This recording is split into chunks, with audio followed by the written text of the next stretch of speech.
In developing a framework, I try to adopt a classic sort of Boston consulting type matrix where it just made it really simple. And in my own experience as moving into a sales leader, there was the expectation that you would be primarily a super salesperson and someone who'd go in and help, close and win the big opportunities. And whilst that's a very important part of what you do as a leader, it's by no means your priority. And that particular persona, the super salesperson, as I'll go through it, is, yes, it's very effective at specific points in time, but it doesn't allow you to grow and scale the business. And so when sales leaders first get into the role, they're rewarded and applauded for being that super salesperson. This is your host, Prisaka, sales leader turned top 1% recruiter. Every single day, I meet really interesting people. So today, our guest is Jason Leonidas. Jason is the VP for ANZ and ASEAN at New Relic. He has had a significant career in the software industry, and he leads a team of sales managers and sales reps across the region. He shared with me in a recent conversation how he coaches and mentors his sales managers, often promoting people from within, and how he has built a template around the 4 types of sales personas. They are number 1, the super seller. Number 2, the business manager. Number 3, the evangelist or the thought leader. And number 4, the team builder. Each one of these quadrants provides significant benefit to the manager and the team. And that's how he coaches them to grow in each of these areas. So today we get into a terrific conversation on what these quadrants are, what do they look like, and how can you grow in each quadrant. And when they come together, the magic happens. So let's jump right in.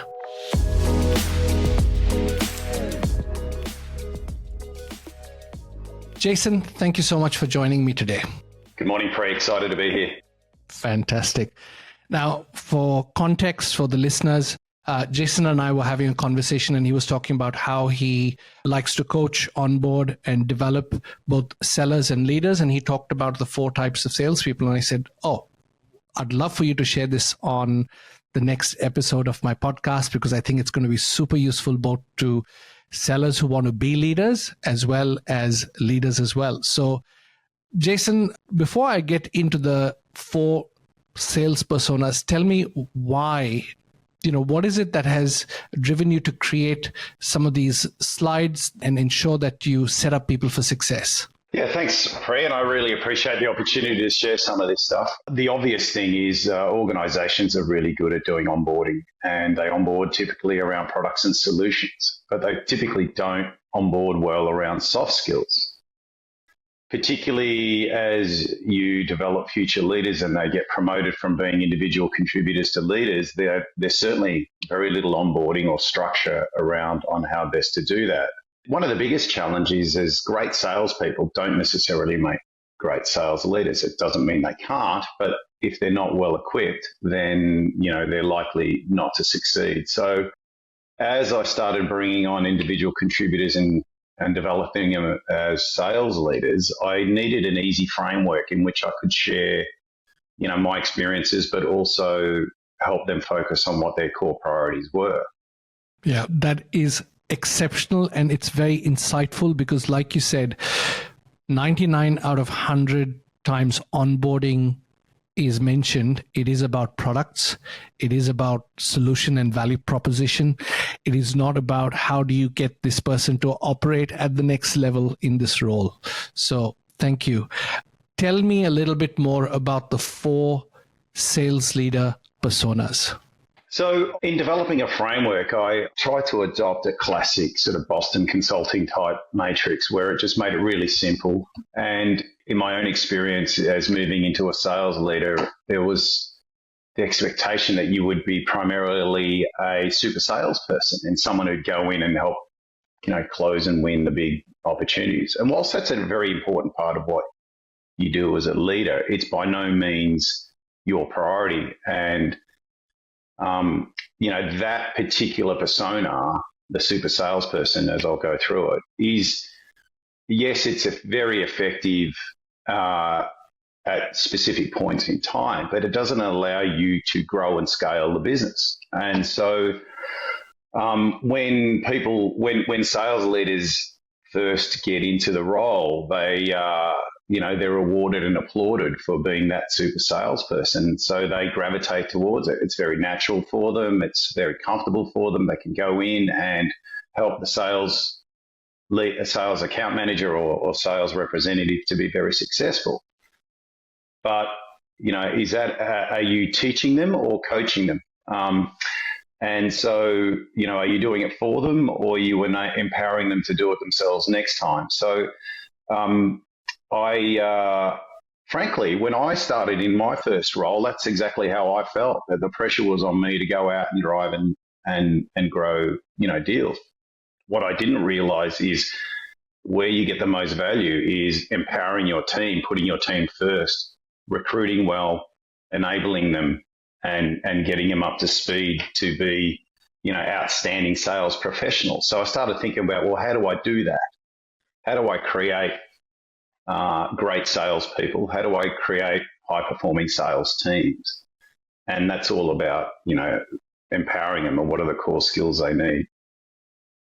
So, so when you look at, the value versus scale equation that you see on the matrix, the most value you get is, leading, coaching, and mentoring a team to go from good to great.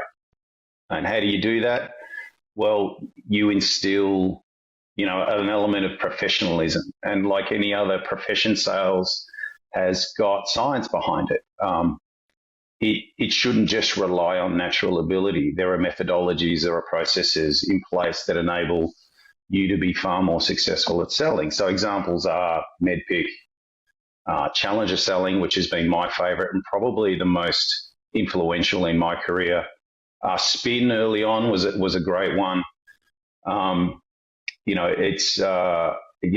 methodologies are really important to develop sales people as professionals, like any other profession, whether it be accountants, engineers, any profession. Right? And I often have a favorite saying in that, if engineers built bridges like salespeople solved, there'd be fatalities every day of the week. So, I'm really passionate about, how do you get to the end of the quarter and deliver the revenue with some science and engineering behind it? And the way we do that is by, driving an element of professionalism and pride in what the sales people and the sales leaders do.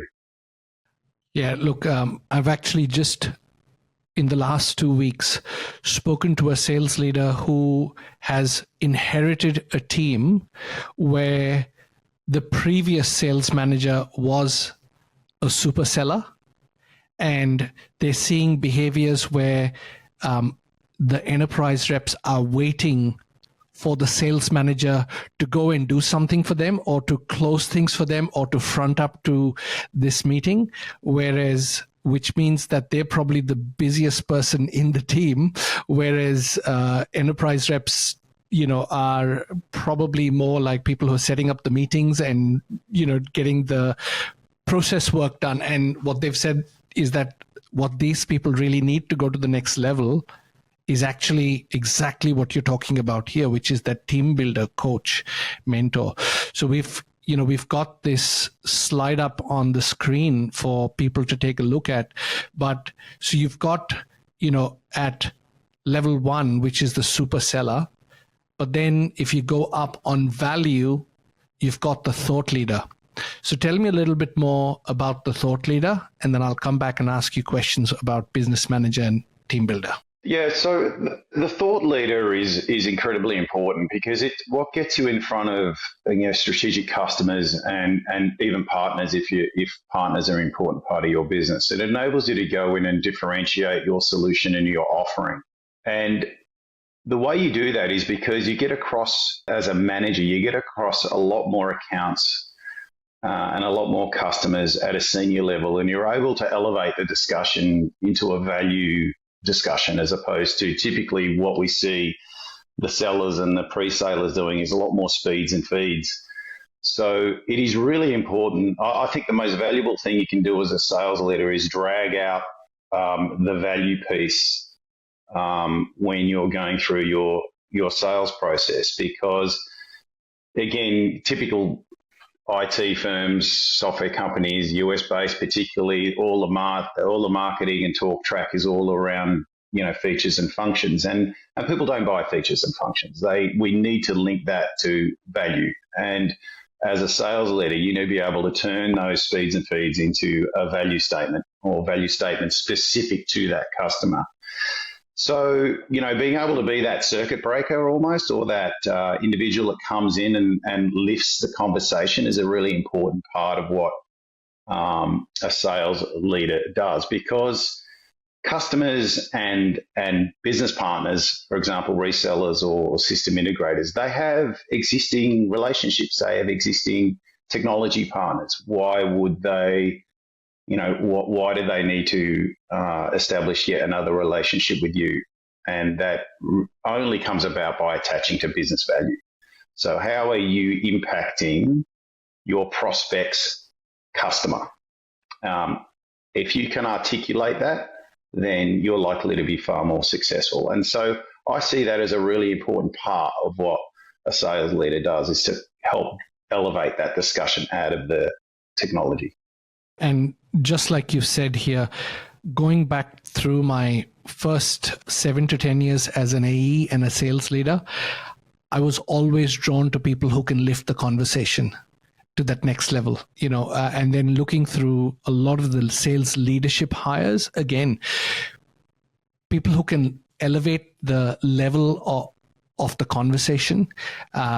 You've got obviously dedicated value engineering practices on one hand on the pre-sale side, but having a leader who comes in that can lift the conversation is critical. So I think that would basically take the whole team and not be dependent only on pre-sales or someone else's job, but basically every rep that's talking to customers, that would immediately impact them. I can see that very, very clearly.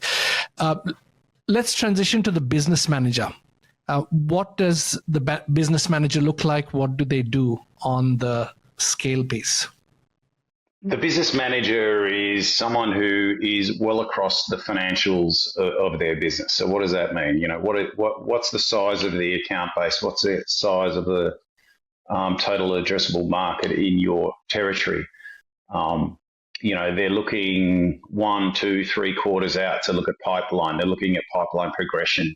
They're looking at pipeline build. These are really important, vital signs of any sales business. But it's really important to get, that in a consistent and repeatable manner. You need to be able to get in, for an hour or two on a Monday morning and perhaps an hour or two on a Friday morning and look at where the business is at and measure the business in terms of how it's performing. Why? Well, you need to be able to commit revenue, and that's a really important part of what any sales leader does, is committing revenue and delivering that revenue at the end of the quarter consistently. And so what you have to do there is you have to be very disciplined and very consistent and get across the detail in your business. But again, the flip side of that is, we've all had, the stories about, they're a spreadsheet manager. And that's because there's so much pressure brought down from sales operations and finance to be across the detail of every, of every minutiae of your business, that it can consume you, because that's where all the pressure is coming from. So as a sales leader, you need to almost compartmentalize it into sort of short bursts, very effective focus bursts during the week to deliver on those, on that sales cadence and that forecasting cadence. You absolutely must do, but you can't let it become the predominant part of what you do, because at the end of the day, reporting internally whilst it is an important function, really doesn't deliver value in terms of, sales and sales revenue and building effective sales teams. And it's interesting you say that, because I've been speaking to some people lately where on 3 occasions sales leaders have moved someone out in the organization because they've missed forecast on 3 occasions, 3 quarters in a row. And often it was a lack of detail. It was not being the business manager. So it's interesting. I'm certain that, there are people who come into sales leadership with strengths in one area versus the other, natural preferences of either being the super seller or being the team builder. And we're going to get into that in a moment around how to, play to your strengths, but also compensate for areas that you might be overlooking. But let me ask you about the fourth one, and then we'll come back. Tell me more about the team builder, coach, and mentor. This is by far the most important function that you do. And you hear lots of, TikToks and, Instagram, short videos where people talk about, you hire smarter people than you. If you're the smartest person in the room, you're in the wrong room. And that's all absolutely true. But how do you put that into practice, particularly in a sales team? Especially if you're a new sales leader coming into the role, how do you look at other enterprise sellers, for example, and say, well, look, they've got enormous experience. How do I coach them? How do I take them from good to great? The minute you're great, you go back to being good again, and you've got to continually improve. The market is changing. The market is constantly evolving. The expectation on sellers is constantly evolving. So how do we get seasoned sellers to become even better? And being able to recruit and build the right team. How do you take a person who was a brilliant seller and turn them into a brilliant recruiter? How do you get them to hire well? That is probably the most important thing you do when you're building out a team, is to hire well, build a world-class team with, the right qualifications, skills, and character, frankly. And so how do you then, when you onboard those new sellers, how do you make sure that the skills you went and recruited and hired for don't get, caught up in, your current culture? How do you make sure that those great skills that you deliberately went out and recruited for get, maintain and flourish in their current role? So, understanding, and as a new leader, they're going to come in and you're going to do a lot of teaching. But how do you quickly evolve from teaching, this is how you do stuff here, to how do you coach them to apply their experiences and the way we do stuff here to be successful in their new role? So, the more time you spend in developing great salespeople, the less time you have to spend on being the super salesperson. The less time you have to spend on being the business manager, because they're going to do their account plans. They're going to automatically do their med-pick reviews. They're going to automatically apply that med-pick to the deal that they're working on, and they're going to get access to the economic buyers and the champions. They're going to understand the impact of the pain. And so your results will improve dramatically if you get that recruiting and sales mentoring piece right. Yeah, I'm just thinking, as you're speaking about so many different situations where the maximum number of problems which have brought sales leaders apart or is when they have probably spent time in the other quadrants. I haven't had too many people complain about being a good team builder, coach, or a mentor. So that's really good. And so now I want to ask the next question. Let's say someone who's a super seller, they're naturally good, and often they get promoted because you want to model your team after really good behaviors, but they've gone from being a really good salesperson, so now they're the super seller sales manager. How do you coach a good seller to become a good team builder, so to go diagonally to the top right-hand corner?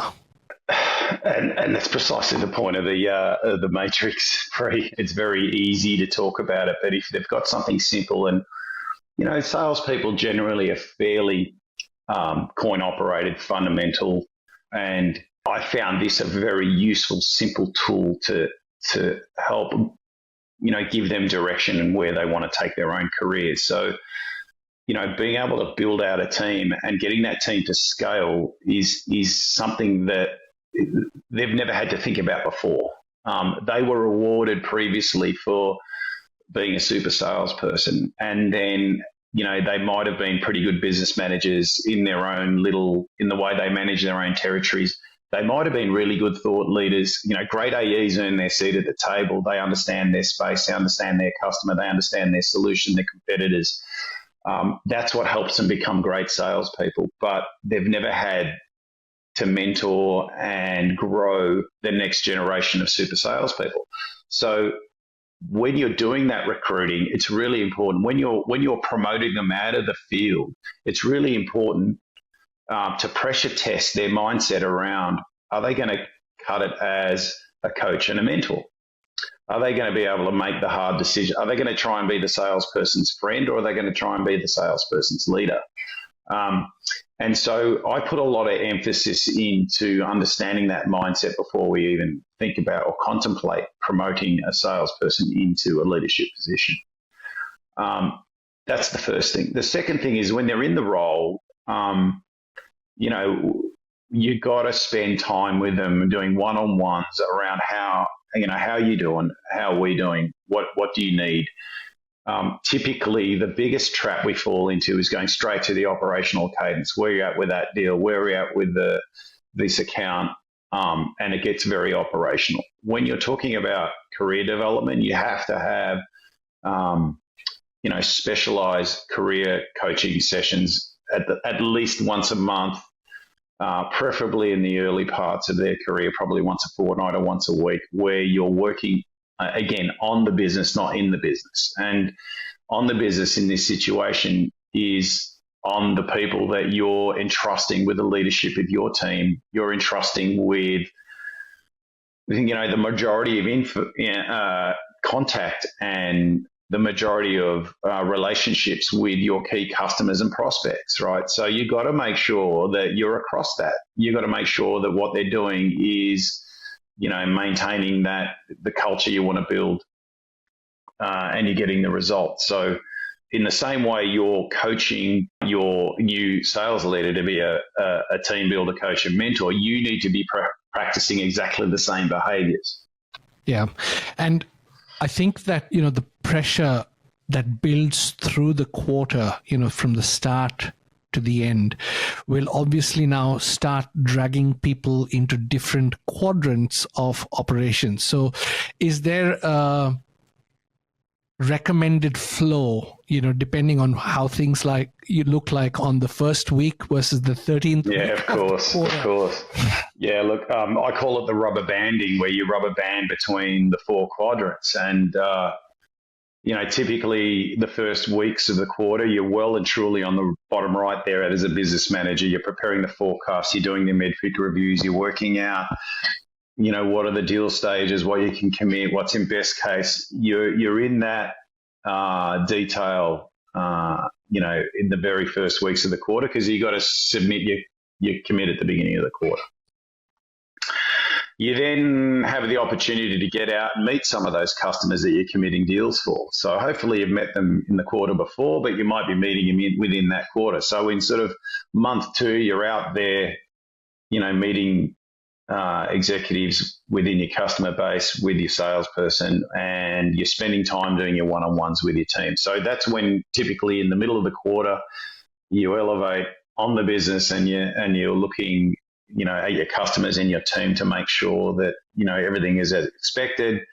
And then slowly but surely, as the quarter creeps in, you start getting sucked back down to the bottom left there as a super salesperson. So you're in there, daily deal review calls, meeting customers, handling last minute objections, getting legals across the line, negotiating MSAs, and you're in super salesperson mode. So that's typically how the quarter would rubber band, I call it.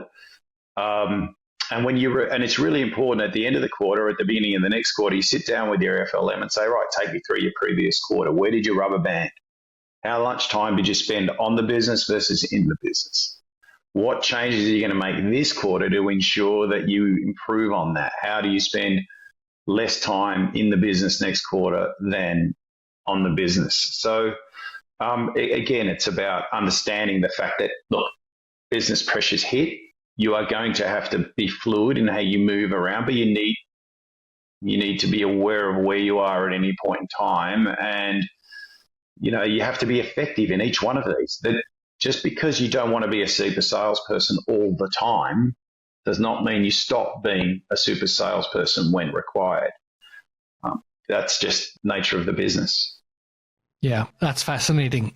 And, at first glance, when you look at this, I think this is a really good format and framework for people from working on taking care of the current quarter to actually building a sustainable multi-year growth plan across their team and organization. So what would you say, how does one actually improve if I was to ask someone to say, give me on a score of 10 being the highest, 1 being the lowest, I'd actually get them to do a self-assessment. How do you see yourself as a super seller on a score of 1 to 10, business manager 1 to 10, evangelist 1 to 10, and then team builder 1 to 10? And then obviously get them to develop a plan wherever they were below maybe a 6 on areas so what are some of the things you'd suggest? How do they develop their abilities across the different quadrants, self-driven? Look, we use personal development plans, and I think where you can get unstuck is by trying to boil the ocean and doing too much at once. So what I typically do is, exactly what you've just described. You're a green, amber, red. Let's focus on the red. Let's try and move the needle on that. What are the 3 key things you can do over the next 6 weeks, 12 weeks to go from being, unacceptable, acceptable, great, right? So, and it's just about, and this is where the business manager piece really comes in. It's about the discipline and the consistency, and as much as forecasting and opportunity management and cadence is super important because that's what your sales and finance want, the cadence you provide around people is just as, if not more important. If you've got heaps of pipeline and you've got heaps of deals that are going to close, the business management forecast piece becomes delightfully simple, right? It's nothing like pipeline to cure all forecasting pressure. But you don't get that if you don't have your entire sales team performing at an optimum level. If you've got 1 or 2, weaknesses, all of a sudden that puts pressure on your ability to forecast and close revenue, right? It's that simple, right? You are a factory production line, and if you've got a team of 8, you've got 8 machines producing product, and if 2 of those machines are not producing product effectively, you're never going to meet your production targets. End of story. So the team leader, team management piece is the most important piece. And you need to use the same disciplines you put into forecasting as you do around people management. Everyone needs a personal development plan. You need to sit down in your one-on-ones and work on that personal development plan. And like everything, it needs to be something that you can bite off and chew. And it's the old analogy. How do you eat an elephant? 1 bite at a time. And so you just got to say, right, how do I identify one potential growth area or opportunity to grow? And you work on that consistently over a 6, 12-week period, tick it off, move on to the next one. But this is where one of the most important attributes of character, I think, is in people you hire is coachability. If you can't get someone to understand and identify that is an area of development for them, you've got the wrong person in the job, right? Coachability is probably one of the most important things I recruit for. And that's being able to sit down and go, how do you think you're going here? I need you to self-assess. Can I provide you some input? I think you did really well in these areas. I think you probably need to start working on these areas because they're holding you back. And their ability to take that on and go, you know what, that's absolutely what I want to do. I agree. Here's my plan around how to do that. Then, you know, you got to question whether they've got the right mindset. You cannot change people if they don't want to change. Brilliantly put. Before this conversation, we were talking about F1 for a moment, but I remember saying to reps whose, you know, quarter after quarter, the activity was just shockingly below where they needed to be. And I'd say, it doesn't matter if you think you're a Ferrari, if you don't have any fuel in that tank, you are not going anywhere, right?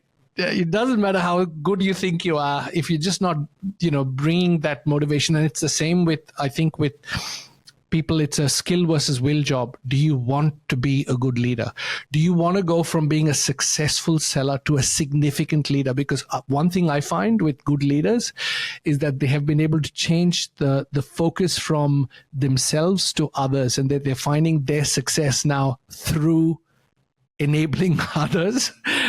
And if that doesn't happen, it'll show up in so many different ways where it becomes a toxic leadership relationship. So, yeah. Well, certainly one of the early lessons I learned in my leadership was one of my former, you know, leaders pulled me aside and said, listen, it's not about you anymore. It's about your team. And I was not taken back, but I was like, it was a bit of an, I'm allowed to say, oh shit moment. And it's all about putting your team first. And if you have a really high functioning team, it reflects really well on you. No one told me that. No one plucked me out of sales and put me in the leadership and said, you need to focus on building a team. For me, it was all about deals, right? It's like a footy play. You're there to get possessions, right? And so you've got to go from this get possessions, kick goals mindset to how do I go out and recruit the best players? How do I structure my team? What's the game plan? Great players don't make great coaches and vice versa, right? So it's a skill you have to learn, and you've got to want to learn. Fantastic. Jason, this has been such an enriching conversation. You've created an incredibly good quadrant with the sales leader personas. I am absolutely certain I'm going to get calls and messages as and when people come across this episode and see it, because there's so much value here, because you can really structure and build a career. You can build a year. You can build the quarter. Yeah, I really hope so. I mean, as I said at the top of the session, I'm really passionate about our profession. I have a lot of pride in what we do. You can't just walk off the street and become an enterprise seller or an enterprise sales leader. And there's a very little, industry standard around what we do. So I value the brand a lot. It's your personal brand as a sales leader or a salesperson. And I think, we undervalue that a lot. So, yeah, let's put some engineering and science behind what we do, and I think we'll be far more successful. Jason, thank you so much. This has been an absolute masterclass, and I appreciate you so much for doing this. Thank you. Absolute pleasure. Thank you.